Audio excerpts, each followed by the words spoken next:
Mbak, saya Rismoli Putri, Pemilik Kehutanan Cabang Dinas Kehutanan Wilayah Jember. DK Jember adalah salah satu unit pelaksana teknis Dinas Kehutanan Provinsi Jawa Timur. Cabang Dinas Kehutanan memiliki tujuan besar untuk memastikan bahwa pengelolaan hutan di wilayah kerjanya berjalan dengan efektif dan efisien. Dalam arti, bukan hanya menjaga hutan tetap lestari, namun juga memastikan bahwa hutan dapat bermanfaat secara ekonomi, sosial, dan lingkungan bagi masyarakat di wilayah kerja CDK. Cabang Dinas Kehutanan Wilayah Jember terdiri atas Subbagian Tata Usaha, Seksi TKUK atau Tata Kelola Usaha Kehutanan, dan Seksi Rehabilitasi Lahan dan Pemberdayaan Masyarakat, di mana saat ini saya bertugas. Dalam rangka rehabilitasi hutan dan lahan, juga pembangunan kehutanan yang berkualitas, maka diperlukan bibit yang bermutu. Bibit yang bermutu tentu akan berpengaruh pada kualitas dan produktivitas tindakan hutan yang ingin dicapai. Kita masuk pada topik utama kita, yakni penentuan standar mutu bibit tanaman hutan sesuai dengan SNI 8420 tahun 2018 Dirjen RLPS nomor P05 tahun 2009. Hal pertama yang harus kita lakukan yaitu menyiapkan alat dan bahan.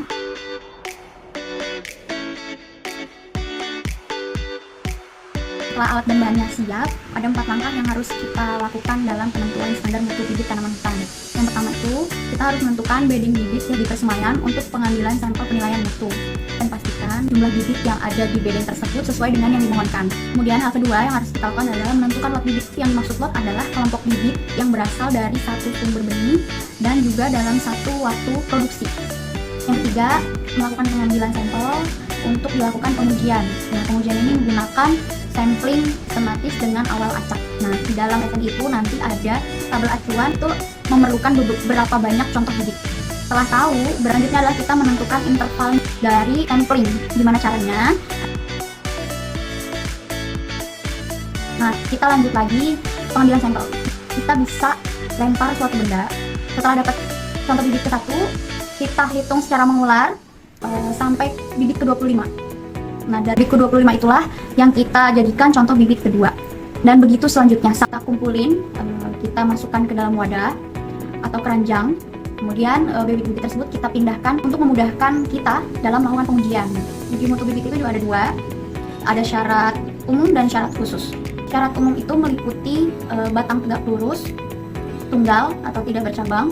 Yang ketiga sehat, dan kemudian pangkal batang sudah berkayu. Ada juga syarat khusus. Syarat khusus itu meliputi tinggi tanaman, diameter batang, kekompakan media, jumlah daun atau live round ratio atau rasio mahkota tajuk. Nah, hasil penilaiannya itu ada 3. Mutu pertama atau mutu P. Mutu pertama itu jika bibit memenuhi seluruh syarat umum lebih besar 95% dan syarat khusus lebih besar 90%. Kemudian ada mutu kedua atau mutu D, itu jika bibit memenuhi syarat umum sebesar 75-95% dan syarat khusus lebih besar dari 70-90%. Nah, yang ketiga, yang terakhir, itu adalah afkir. Kenapa bisa afkir? Karena bibit tidak memenuhi kelas mutu P maupun kelas mutu D, sehingga tidak bisa diterbitkan sertifikat. Setelah tadi 3, menentukan bedding, menentukan lot, terus kita lakukan pengambilan sampel. Yang keempat adalah perlakuan bibit setelah diuji.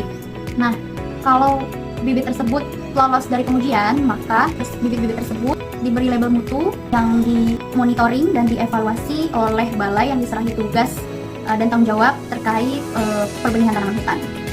Kemudian siap untuk didistribusikan. Untuk tanaman atau bibit yang tidak memenuhi standar, itu akan dilakukan pembinaan dan perbaikan.